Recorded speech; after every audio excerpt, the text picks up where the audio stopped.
কামিয়াব।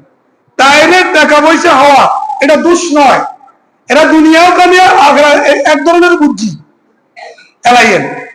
দ্বিতীয় ধরনের খেয়াল করে, এক ধরনের হোড়া কপাইল্লা আমরা আর বাড়িও নাই গাড়িও নাই নামাজও নাই, বাড়িও নাই গাড়িও নাই নামাজও নাই, দুনিয়াতেও নাকাম আখিরাতেও নাকাম।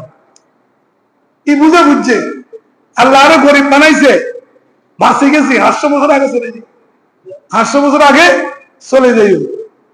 বেটা ধনী হয়ে যদি এত দান দক্ষিণা করে নামাজে কাম করে লস আছে, এটার কি লস নেই?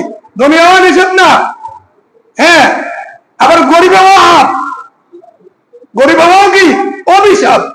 কিন্তু দুনিয়াতেও নাকাম আখিরাতেও নাকাম, তোর বাড়িও নাই গাড়িও নাই নামাজও নাই রোজাও নাই মসজিদও নাই, কি লাভ? তো দুনিয়াও শেষ আখিরাতও কি শেষ, ওরা কবেন না। তো দুনিয়াও শেষ আখিরাতও শেষ, তাহলে কামিয়াবি আইছেন।